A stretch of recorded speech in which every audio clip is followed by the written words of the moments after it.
Itong mga 125cc scooters na mga pinakamatitipid sa gasolina at pinakamalalayo ang mararating mo sa isang full tank.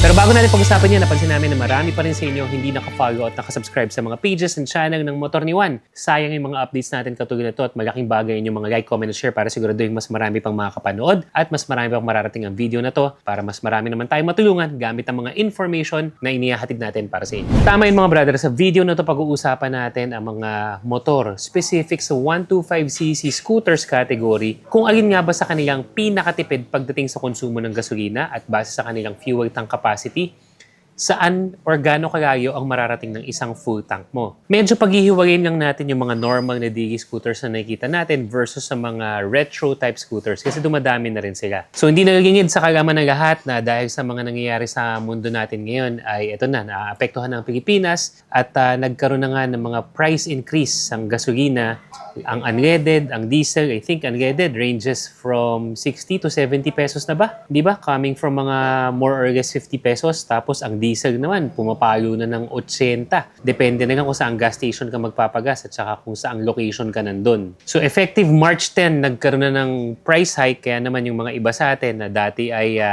ride ng ride ay nagkakaroon na ng pagdadalawang isip. Yung dati naman na nakamotor pumapasok kahit na malapit lang, nag-iisip na magbisikleta. Yung iba nag-iisip na rin mag-e-bike. So para mas practical ang discussion natin ngayon ay pag-uusapan natin sa usapang gasolina. Ano nga ba sa mga 125cc scooters ang may pinakamatipid na konsumo ng gas? Kung gusto niyo pag-usapan din natin yung 150 at 160cc scooters and above, at tingnan natin kung sino sa kanilang pinakatipid, i-comment nyo lang sa baba, 150cc. Disclaimer lang mga brother na ang mga motor na babanggitin ko at ang mga figures na sasabihin ko ay base sa mga motor na nagamit ko na at base din sa actual na paggamit ko. Sasabihin ko rin kumbaga yung press release nila pagdating sa fuel efficiency, pero dahil nga nagamit ko na itong mga motor na to, I can pretty much give you an idea kung talagang ano yung actual na fuel consumption figures ng motor na to para naman mas matansya nyo. Simulan na tayo? Simulan na natin mga brother. Again, dun sa hindi muna masyadong matipid hanggang sa pinakamatipid sa category na to. First in the list, we have the Yamaha Mio Gravis. According to the website and some sites for the other sellers as well, pumapalo to ng 45 kilometers per liter. Pero sa base sa paggamit ko, we're talking about the Gravis version 2 na, yung mas malapad na, yung mas updated na version. Ang actual na konsumo ko dito is 42 kilometers per liter. Sa lahat ng konsumo na babanggitin ko mga brother, yan ay base sa aking riding habit. So mostly walwalan din ako dahil pag tinetest ko yung mga motor, gusto ko makita talaga yung performance nila, kung ano talaga yung gas consumption nila kapag hindi mo tinipid. At saka base pa sa bigat ko noon kasi mas magaan na ako ngayon eh. So lahat ng mga motor na to, nung ginagamit ko pa to pang araw-araw ay base pa sa timbang ko noon na ako ay may bigat na 103 kilos. So those are things to note. 103 kilos ang bigat ko, walwalan ang gamit ko. Tapos gamit ko pang araw-araw, mapa-lubak, mapa-open road, mapa-weekend rides. Yan. Given the Gravis, yan ay merong tank capacity na 4.2 liters. So sa isang full tank yan mga brother, aabot ka ng 176 kilometers. So kung tatansahin natin yung 176 kilometers, para kang bumiyahe galing sa Luneta hanggang sa Morong, Bataan. May konti ka pang sobra kasi mga 160 kilometers yun. Next is the MIUI 125. Hindi ito nagagayo ng konsumo sa Gravis dahil they have almost the same engine profile. Mas magaan lang talaga at saka mas manipis, mas sleek si MIUI 125. Again, base sa papel, you can have 45 kilometers per liter para sa motor na to, pero base sa paggamit ko, lamang lang siya ng konti kay Gravis na 43 kilometers per liter. Parehas din sila ng laki ng tangke na 4.2, so aabot ka ng mga 181 kilometers sa isang full tank.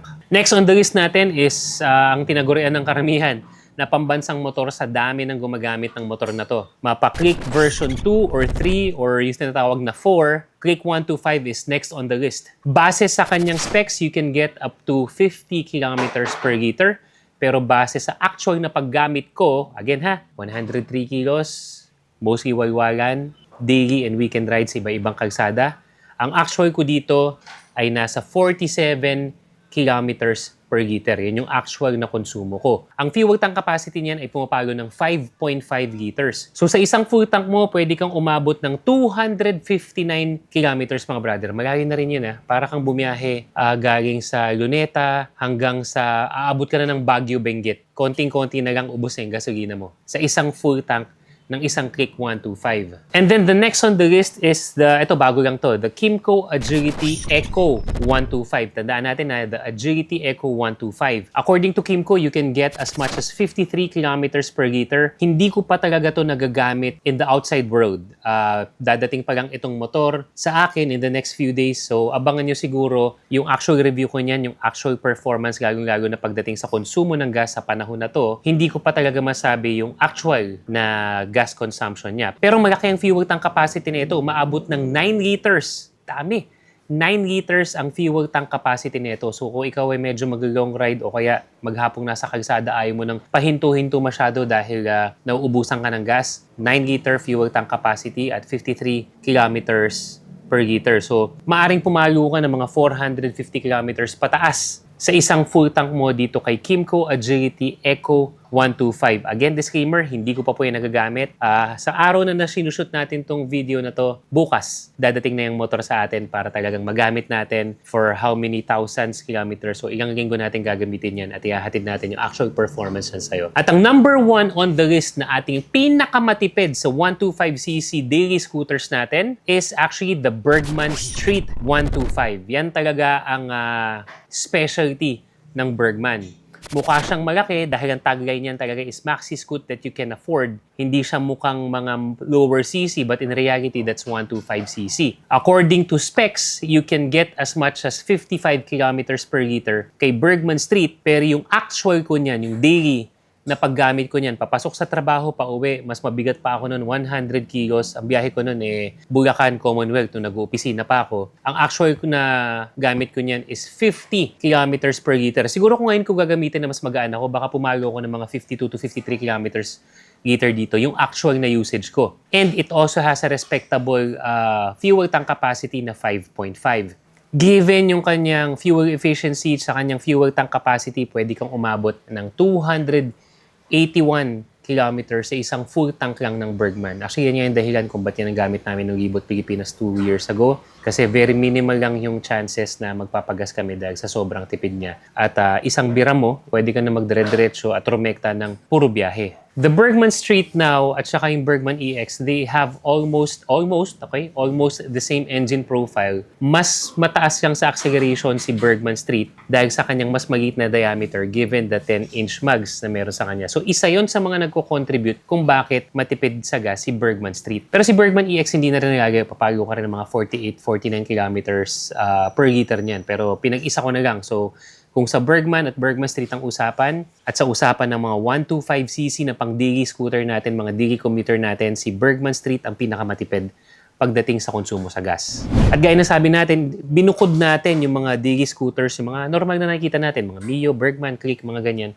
dito sa maraming mga naglalabasan na ngayon ng mga classic and retro scooters. Kasi iba yung audience nito. Although ginagamit niya na pang araw-araw, pang daily, pang service, merong particular niche or particular target of audience itong mga classic retro scooters. Marami na rin mga nagsulputan ng mga 125cc sa category na yan. Tingnan natin ngayon kung sino mong pinaka-tipid sa mga candidates natin. So first in the list is we have the Kymco Like 125. Remember, 125cc ang usapan natin kasi meron ding Like 150. Sa usapang Like 125, ang press release talaga niyan based on specs is nasa 45 kilometers per liter. But based on the Like 125 that I use, pumapalo ko dyan ng 40 kilometers per liter with 6-liter fuel tank capacity. At given that, ang isang full tank mo sa isang Like 125 ay aabot ka ng 240 kilometers. Ayos na rin. Halos parehas sila niyan ng konsumo at ng layo ng distansya kay Yamaha Mio Fazio.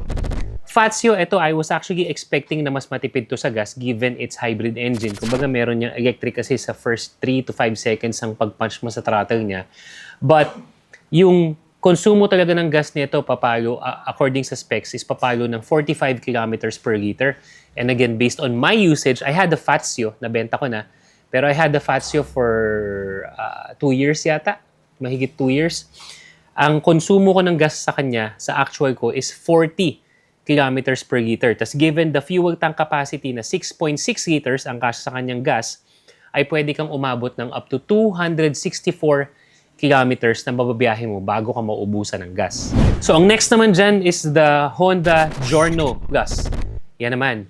Ito naman, si Giorno, medyo na-caught off guard ako dahil I'm expecting na mas magastos siya sa gas kaysa kay Fazio and like, given na 4-valve kasi siya eh. But sa mga spec sheet natin, Giorno sits at 47 kilometers per liter.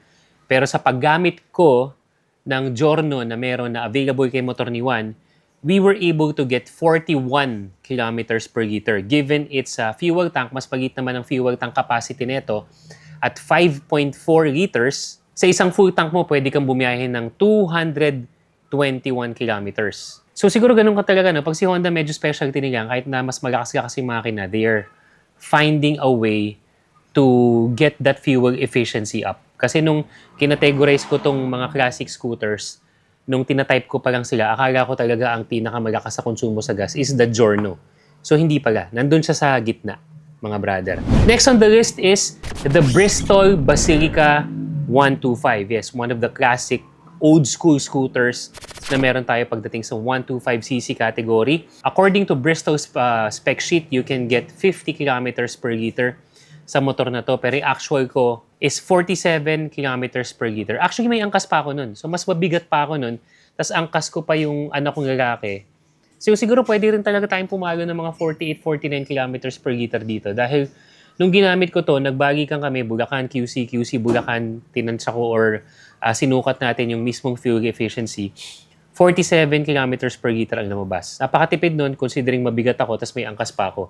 Yan yung gamit ko nung Distinguished Gentleman's Ride nung 2025, if I'm not mistaken, yung taon. Tapos okay din yung fuel tank capacity nito that sits at 5.1 liters. Given that, sa isang full tank ni Bristol Basilica 125, pwede kang makakuha ng 240 kilometers sa isang full tank mo. Malayo-layo na yun. Kung ito ay gamit mo lang sa daily commute ng mga 30, 70 kilometers ang binabiyahe mo balikan, hindi mo kailangan magpagas linggo-linggo. So, yung motor na yan actually, ang pinakamatipid pagdating sa 125cc retro classic scooters. Yan talaga yun, parang bigid talaga ako sa tipid niyan sa gasolina. Until, lumabas naman si Suzuki Access 125. Isa yun talaga, or that's the remarkable feat nung tayo ay naimbitahan ni Suzuki to witness the launching at nagpadala na rin sila sa akin ng mga Access 125 for me to test and ride at talagang ginamit ko na ng ginamit. Pati si Kuya GJ, na videographer natin, ay ginamit. So parehas kaming may kalaparan, pero ang spec sheet fuel efficiency niyan sits at 57 kilometers per liter. Definitely pinakamatipid pagdating sa konsumo sa gas. Pero yung actual niyan ay hindi nalalayo sa mismong sa mismong spec sheet announcement niya. Kasi yung actual ko, mga brother, sa Access 125, papalo ako ng 54 kilometers per liter. Given the 5.3 liter gas tank, pwede kang umabot ng 286 kilometers. Yun na nga, gaya na sabi ko kanina, pwede kang bumiyahe Luneta hanggang Benguet, may sobra ka pang gasolina. Ganun siya katipid, pero hindi naman nagpapahuli yung hatak niya. So pagdating sa retro classic scooters, ang top 2 natin is the Access 125, followed by Basilica 125 ng Bristol. Sa mga daily type scooters naman natin, ang pinakamatipid ay ang Bergman Street at 51 kilometers per liter actual, followed by Agility Eco 125 ni Kymco na ang spec sheet niya ay 53 kilometers per liter, pero again, wala pa akong actual dyan. Parating pa lang yung motor. Yun, mga brother, again, ang mga actual fuel consumption na shinare ko sa inyo ay base sa aking paggamit, base sa aking weight nung mga nakaraang panahon na over 100 kilos, at base sa aking pagpapatakbo na hindi nagtitipid sa gasolina dahil gusto ko ngang matansya maramdaman yung performance ng motor every time na merong motor na ipinapadala sa atin. Maaring sa paggamit nyo ay mas tipid kayo. Tsaka, kaya sa mga users nitong mga motor na to, pwede nyo bang i-comment yung inyong actual na consumption naman? Maganda na rin kung mababahagi nyo yung timbang nyo at tsaka yung riding style nyo para mas matansya ng iba pang mga brothers natin kung iba ang gagamit at hindi lang si motor ni Juan. Kung iba ang nagpapatakbo ng motor, iba ang riding profile and riding habits, kumusta nga ba ang konsumo sa gas ng mga to? Kung ikaw ay naghahanap ng motor sa panahon ngayon dahil sa taas ng gasolina, ikaw ay dating nakakotse, gusto mo magmotor para makatipid sa gas, ikaw naman ay dating walang motor, pero alam mong magtataas ang pamasahe dahil sa mga nangyari ngayon at gusto mong bumili ng motor at ang primary option mo ay makatipid, then you may want to check this video at you may want to share it sa mga kakilala, katropa, kaibigan natin para naman mas matulungan din sila at kayo sa pagpili kung ano nga bang motor ang para sa inyo base sa fuel consumption at mind you, actual fuel consumption sa paggamit natin ng mga motor na to. Yan ang motorcycle video feature natin para sa araw na to mga brother. Again, para hindi ka magpuhuli sa lahat ng mga motorcycle news, reviews, and tips, be sure to follow lahat ng mga social media page natin katulad ng TikTok, Facebook, Instagram, and YouTube. Kung meron kayong mga ibang alam na motor na dapat ay kasama sa listahan na to, i-comment mo na rin. Pag-usapan natin. In the meantime, for your next video mga brother. Salute!